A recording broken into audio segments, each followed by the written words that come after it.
Chapter 6, Section 6.2, Inverse of Hyperbolic Functions. We're going to look at the r sinh, r cosh, and r tanh. So first of all, let's look at r sinh.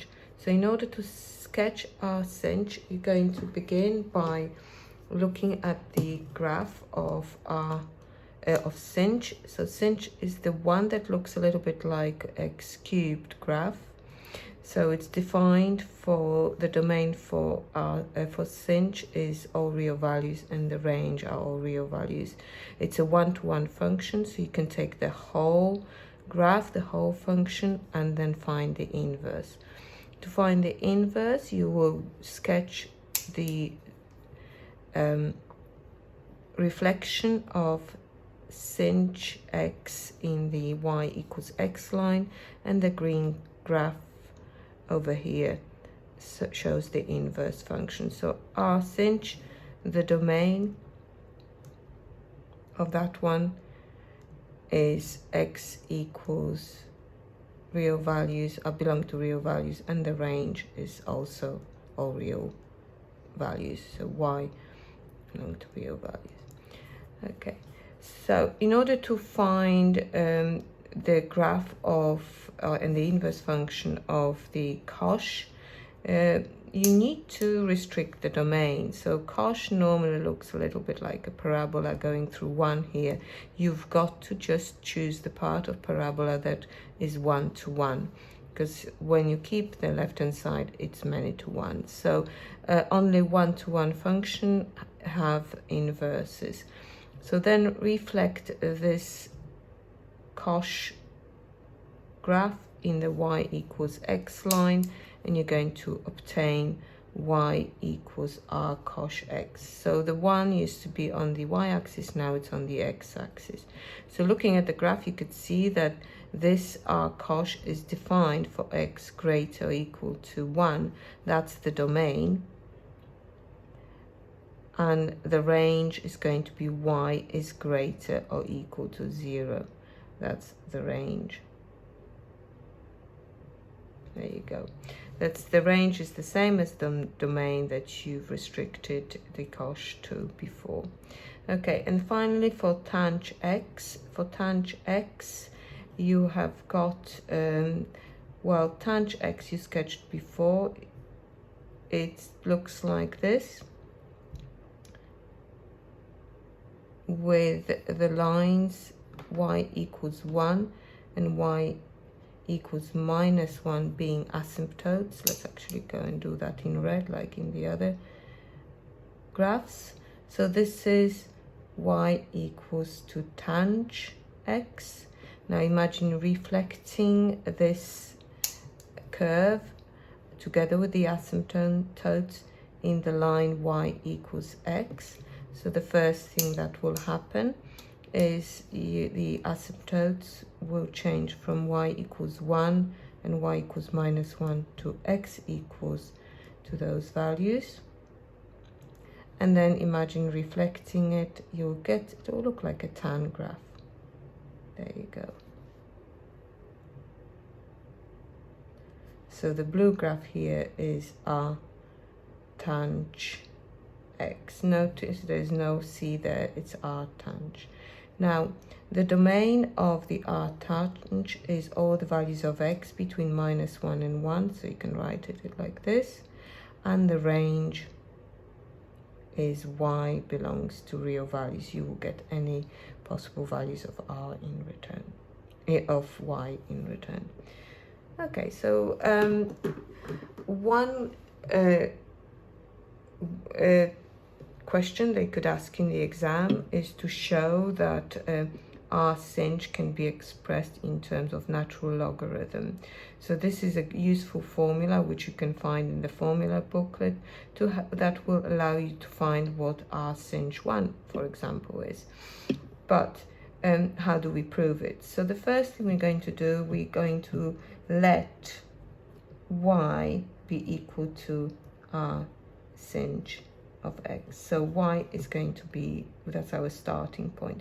Now, before you apply r sinh is the inverse of sinh. So that sinh used to be on the left-hand side with y. So sinh y is equal to x. Now, using the definition of sinh, we can put x is equal to e to the power of y minus e to the power minus y over 2. And then we're going to rearrange it. So multiply it by 2. And then I'm going to write it as 1 over e to the power of y. Now, this here, we are going to get rid of that fraction, but multiply everything by e to the power of y.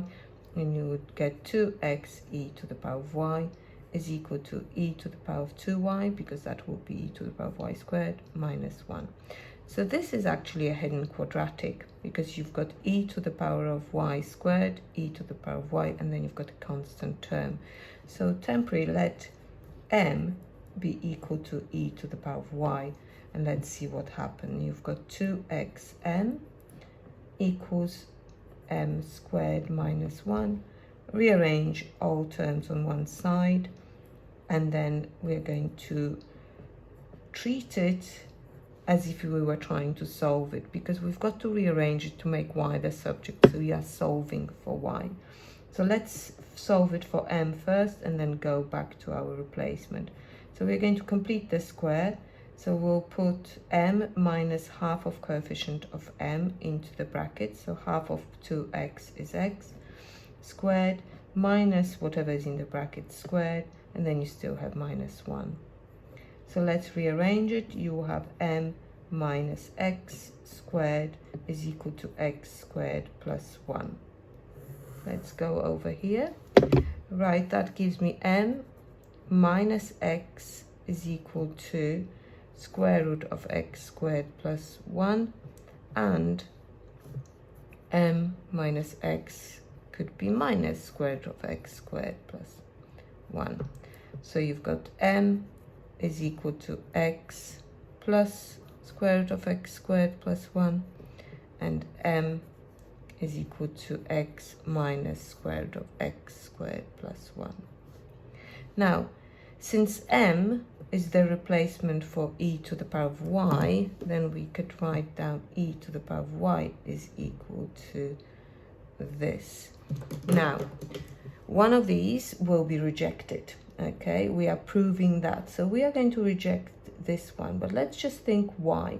Okay, now I know I've got to reject it because I'm aiming to show that this is the only solution. Now, if I reject it, the reason for that will be the fact that x squared plus 1 square rooted is greater than x. So when I consider x minus x squared plus 1, that gives me a negative answer. So as e to the power of y is greater than 0, we are going to reject it. Okay, so we're not going to do that because you can't have e to the power of y being equal to a negative number. So this is the only solution we're going to use, and we're going to give it ln to get y is equal to ln x plus square root of x squared plus 1, which has been shown as required. So we're going to have a go at doing something similar with r cosh. We're going to show that r cosh is equal to ln x plus square root of x squared minus 1. So you do it in exactly the same way. So we are going to let temporary y be equal to r cosh x. That gives me cosh y equals to x. Cosh y can be written as y to the power of y plus y to the power of minus y over 2. Let's multiply it by 2 to give e to the power of y plus e to the power of minus y equals to 2x. Okay, so now we're going to multiply everything by e to the power of y to obtain e to the power of 2y plus 1, because the powers multiplied together will give me e to the power of 0, and then 2x e to the power of y. So we've got e to the power 2y minus 2x e to the power of y plus 1 equals 0. If you want to, let's introduce a dummy variable m. So let m be e to the power of y to see clearly that we have got a quadratic m squared minus 2xm plus 1. And we are going to complete the square. So half of the coefficient of m is minus x. So square it, immediately take that off squared, and then still got plus 1 to consider. So rearrange it, you've got m minus x all squared is equal to x squared minus 1. So m minus x is equal to plus or minus square root of x squared minus 1, giving me m equals to x plus or minus square root of x squared minus 1. Just put the light in. So before we change m, or we could start thinking about m, and apply logs, we know that this needs to be positive value.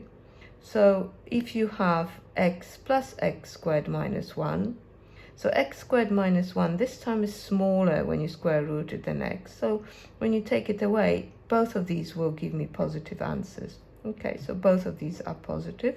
That is positive. So we have got y.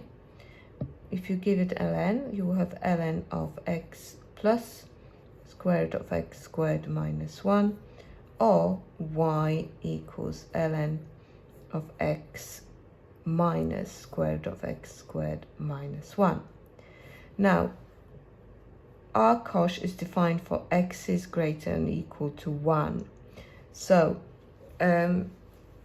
that will definitely generate positive answers no matter what. But when x is greater or equal to 1, what we have here, we will have ln of something that's greater than 1 plus something that's also not as big as x, but also greater than 1. So this is going to be altogether ln of a number that's greater than 1, which means that you've got to have y positive here.